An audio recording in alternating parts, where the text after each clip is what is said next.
Hey, it's Kai. Today we are learning how to put your query results in the order you actually want. Imagine asking for a list of students and getting them back in a random jumble every single time. By the end of this, you'll be able to line up any result set exactly how you like it, and that's a skill you'll use forever. When you run a select, the database hands you back a stack of rows, kind of like a printed receipt of matching records. Here's the thing beginners never expect. The database does not promise those rows come out in any particular order. In short, without instructions, the order is basically whatever was fastest for the database. Think of a deck of cards dumped on the table. Run this query today, and you might see Ada first, run it tomorrow, and Ben could be on top. Nothing is broken. The database just never agreed to sort anything. For a report you're showing a teacher, that unpredictability is a real headache. So here's the trick. You add order by and name the column you want to sort on. It's like handing the deck to a friend and saying, please put these in order by number. Now every single time you run it, the rows come back sorted by score, lowest first. Clean. You get two directions. ASC, short for ascending, goes small to big like 1, 2, 3. DESC, descending, goes big to small, perfect for a top scores leaderboard. If you write nothing, SQL quietly assumes ASC, so DESC is the one you have to ask for on purpose. Picture these 5 scores landing in whatever order the database felt like. When you say order by score DESC, the 95 slides to the front and the 60 drops to the back. Notice that no data changes, we are only rearranging the same rows into a sensible line. Sometimes one column isn't enough. Imagine sorting people first by their class and then inside each class alphabetically by name.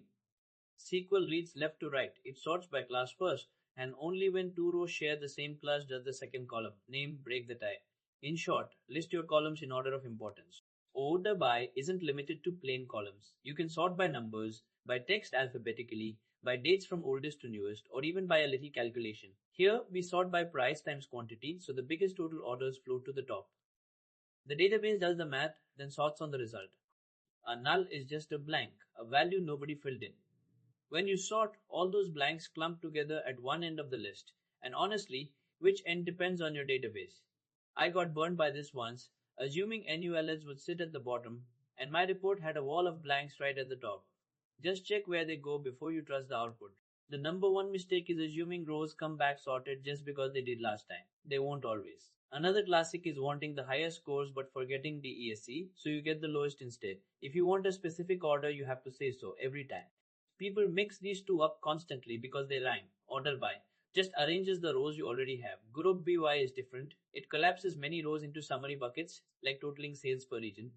In short, order by sorts, group BY summarizes, and you can even use both together in one query. You could skip order by and sort the rows in your application code instead. My honest opinion, for almost everything, let the database sort. It's built for it, it can lean on indexes, and it's one clean line instead of a pile of app logic. Sort in the app only when the ordering rule is too weird for SQL to express. So let's land it. Without order by, row order is anyone's guess. Add order by with ASC or DESC to lock it in. List several columns when you need tiebreakers and watch out for where NULs hide. Get comfortable with this and your results will always show up exactly the way you meant them to. This problem had a trick. Liking the video doesn't need one.